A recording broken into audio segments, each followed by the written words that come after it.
So if someone is seeing this video for the first time and he is not a non-salaried guy, their basic concern is, I don't have regular income. How shall I invest? A guy who is getting a monthly salary vis-a-vis a guy who is getting a professional income or an irregular income. He may have some idea, but planning for something which is yet to come is not a great idea.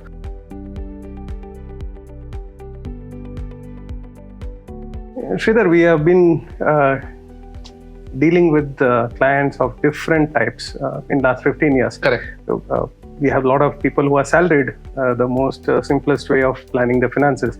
But we also have doctors, we have some lawyers, and some who are chartered accountants, and farmers and shop owners, business owners. Correct.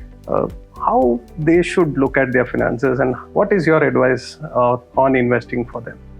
Correct. See, we are into this for 15 years now. We are, as on date, I think we have around 2,500 customers. Yes. We are handling their hard-earned money to the extent of little more than 650 crores. Correct. We have this entire bunch, whatever you told, they are our customers.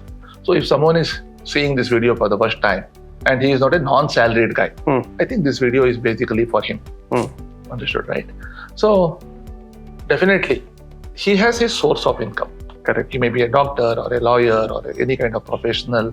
He may be working for a law firm separately. He may get a salary there, or he may get a professional fees there. So many things. Which is not regular. Regular, and agriculture is different challenge. Shopkeeper different challenge. Okay, their basic concern is, I don't have regular income. How shall I invest? Yes. Well, and one more thing, what happens is, whenever they want to invest, sometime market is high.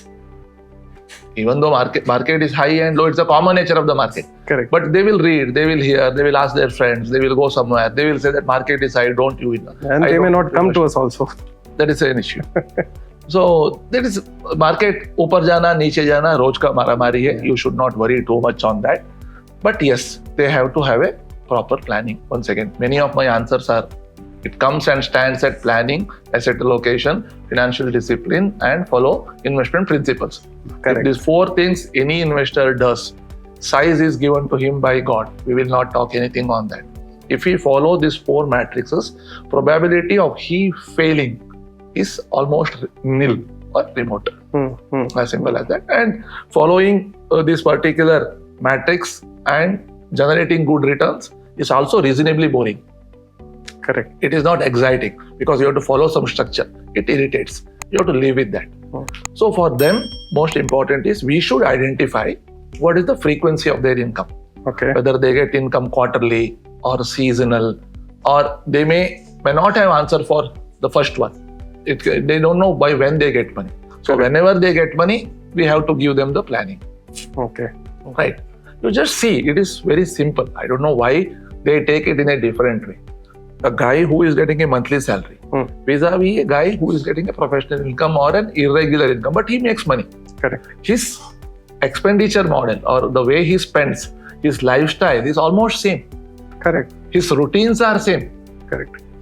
Khana, pina, sona. Yeah, and I think food, clothing and shelter. In short, they're able to plan their expenses. Yeah. Very well. Yeah, as simple as that. So overall, the moment when they are seeing their this year inflow, right? They are getting X amount this year. You just see last 3-year pattern or 1 year pattern or a 2-year pattern. They get an X amount of professional fees or an income. Whatever extra they are going to get this year, neither he knows nor we know. He may have some idea, but planning for something which is yet to come is not a great idea, but definitely not a bad idea. He has to plan. Because as he is a businessman, over and above his routine expenses, he will have his business expenditure, his travel, his staff. He may have to pay rent, any or all expenses around his business. He has to keep it in his mind. Say a salary guy has to plan his contingency. Yes. Right. In case of this businessman or a professional, he has to plan for his organizational expenditure also. Yeah, over and above the personal contingency. Yeah. So he may have a current account. Current account don't give him any interest.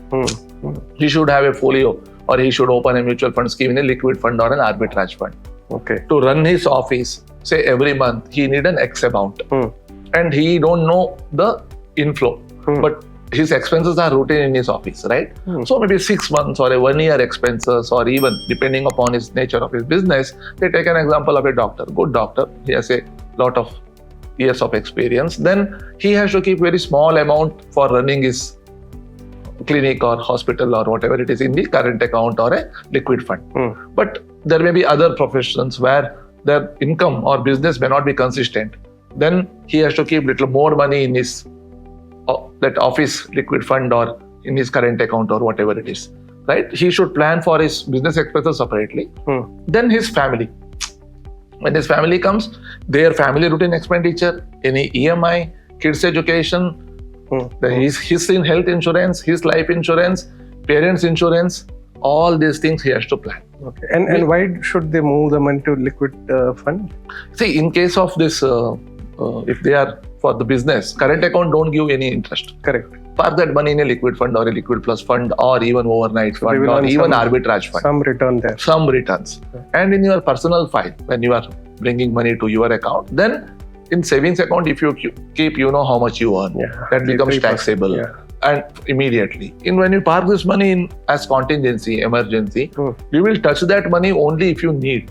Correct. Only when you withdraw, there is a tax event of tax. If not, there is no tax on that. Because it's a tax deferment. As simple as that. So he has to plan his short term, medium term, long term. Just like any other salaried class. Expenses, whatever falls within 3 years, they should plan for a liquid plus, arbitrage, few categories of debt fund, equity savings fund kind of products, which will not be highly risky, moderate or low risky, which will give you little better return than traditional products. Okay. Then his goals or his requirements, which will come in between 4-5 years. Product asset classes are different. Correct. Right? Maybe he want to change his car, he want to upgrade, some marriage in his home, or any other social commitment. But he can foresee this will come in 4, 5, 6 years. We should collect all this data. We should give him a plan which matches those requirements. Okay. Then he may retire or he may not retire. In his case, we should not use the word retirement, because if he is doing as a professional or a businessman, the way he look at this world is different. Absolutely. We should use a word known as financial independence. So he should be more secured, right? He should feel like that. Okay. So for that, the way he works in his office or business or profession or in his farm or kahan bhi kaam karta hai wo, similarly that money has to work for him. That money has to work. If money has to work, that money has to get sweat the way you sweat. Right? When market goes up, market comes down, that money is literally sweating, right? Correct. So you should not worry on that part. Market will go up, come down, but have this plan. Short, medium and long term. Correct. For long term, he has to have a proper asset allocation within long term. A large cap fund, few flexi cap funds, few mid and small cap funds. We should educate them properly, handhold them, and we have to help them in this journey of making money from money. Okay. And one thing which is common, because they feel they are already taking risk in their business. This is for people who are either in business or some irregular incomes, right? So they are taking a risk over there. A lot of people are not comfortable taking risk in their investment because they are taking risk there. So is that something which you have to tell on that? Anything different you think on that? See, the risk what you take in your business is your specialization. So you are doing that business. Correct. So that risk is different from this capital market risk. Absolutely. In your business, you know the future of that domain. You may not know for 10 years, 1 year, 2 year, 3 year, who are your customers, whether you may be a B2B or a B2C.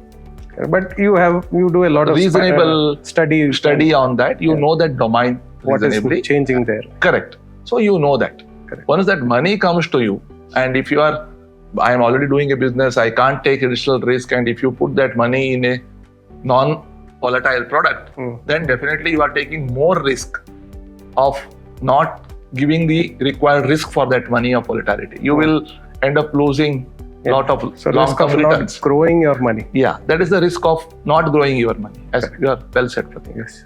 If you have liked our video, please don't forget to subscribe to our channel and hit the bell icon. In case you want us to answer any of your questions, don't forget to mention it in the comments. Thank you.